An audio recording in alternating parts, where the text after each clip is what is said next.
injustice. And we know this because the law didn't require just the woman to be stoned. The law required the man and the woman both to be stoned. Leviticus 20:10 says, if a man commits adultery with the wife of his neighbor, both the adulterer and the adulteress shall surely be put to death. And again, in Numbers 5:13, if a man lies with her sexually and is hidden from the eyes of her husband, and she is undetected, though she has defiled herself, and there is no witness against her, since she was taken. That's what Numbers deals with more of the husband, but finding out about adultery. But Leviticus 20:10 deals specifically with both the adulterer and the adulteress being put to death. So the question to be asked is, why did the Pharisees not bring the adulterer along with the adulteress to be tried? Well, simply put, is that their motive was revenge on Jesus, not justice, not to see justice being done. Besides that, they didn't have the authority to bring a woman to Jesus anyway to hold trial. They had their ways of doing that. Okay, they had their methods. They had certain times when they did it, and certain methods that they did it. And so bringing her to Jesus in the first place was out of sync and out of the norm of the way they would normally hold a trial. And again, this was simply because the Pharisees wanted to have revenge of Jesus, not because they were interested in justice. But also, too, Jesus continues on, and as they're asking him what he's doing, he's writing in the sand, and he lifts his finger up and he says, "Let he who is without sin cast the first stone." And this is probably the verse that people quote the most. Verse 7. So they get up and say, "Well, see, even Jesus wouldn't cast a stone at her to put her to death." And there's a couple of implications to that. First of all, again, this was a self-righteous, self-hypocritical judgment of this woman. This was not done out of a pure motive. But second, too, the law also provided that those who were witnesses to it were to be the very first ones to throw a stone in order to put the person to death. Deuteronomy 17:7 gives them that law. So these Pharisees were unwilling to be the first one to throw a stone, but yet they were the very ones that were accusing her of committing adultery. So again, we see that their hypocritical judgment was far from what the law required. Did Jesus have mercy on this woman? Yes, he had mercy on this woman, because he knew that the Pharisees didn't bring them to him in order to be tried by a court. They could have been tried by a regular court. They just wanted to trap Jesus. But Jesus' response to her in verse 11 is said, "Neither do I condemn you, for now on sin no more." And again, people try to point to verse 11 and says, "Oh, see, Jesus didn't condemn her." But the condemnation that Christ is speaking of there is a earthly, physical condemnation, the condemnation of death, not a condemnation of sin and hell. Now, did this woman receive Christ as Messiah? I guess. I don't know. But I do know that before she walks away, Jesus says, "Go and sin no more." Again, he didn't speak to this woman so tenderly to excuse her sin. He didn't pass up her sin. He said, "Go and sin no more."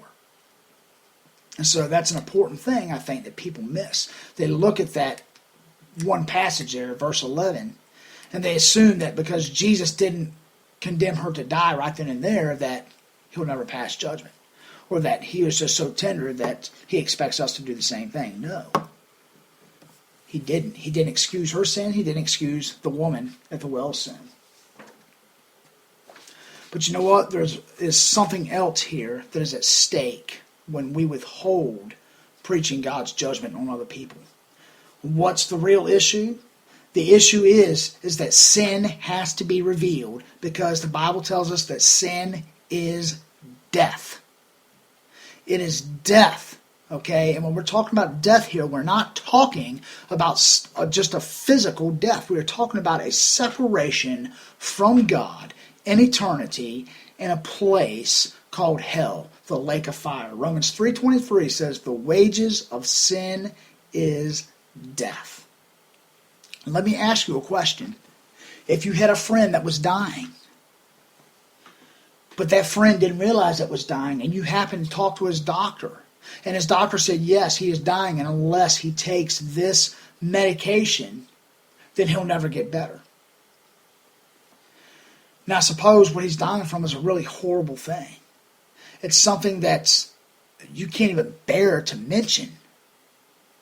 And yet, you refuse to offer this friend of yours the medicine that can save his life. Friends, would you consider that to be a loving thing? I mean, you're afraid to tell this person that because you're afraid of them being offended? No, that wouldn't be a loving thing. That would be an unloving thing. If I, as a person, know that God has condemned all mankind who are not under the righteousness of Christ, yet I refuse and withhold the saving news, the one thing that can save them, I am a most unloving person by doing that.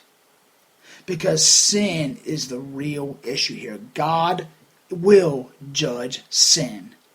He will judge mankind, and he will judge by a true and righteous standard. And everyone who has been found violating his standards, God will cast away from himself in a place called hell. Don't be deceived into thinking that sin is just the quote-unquote big stuff as well. See, a lot of us get this idea that sin is just stuff that we do with our hands, murder or stealing or, adultery or incest or something like that. But the Bible makes it very clear that God not only judges our actions, but that he judges the motives of our heart. I mean, look at Matthew chapter 5 through 7, the Sermon on the Mount. Jesus talks about adultery. He says, if you look at a woman to lust after her, then you committed adultery with her in your heart. Jesus was not just concerned about the physical act. He was concerned about the motive of the heart. So we will be judged by our motives. James 2:10 says that if we break one of God's laws, just one, we're guilty of breaking all of it. The last thing I want to point out is that something I pointed out earlier is that the good news will not make sense without the bad news being presented first. And again, what good is it to approach somebody on the streets and say, hey, you want to get saved, man? I mean, that person's just going to look at you like you're crazy and say, what do I need to be saved from? Folks, a person who claims that they're saved, yet they don't know what they're saved from, I'm afraid they might be deceiving themselves. Because when God saves you from your sins, you know it. You understand it. You recognize it. And you're ever grateful for God's grace. God has given us the opportunity to share his gospel. Let's not forget to not only preach the good news of salvation, but the reason why that good news comes through sin. Thank you for joining us. Hope to see you, hear from you, and talk to you again.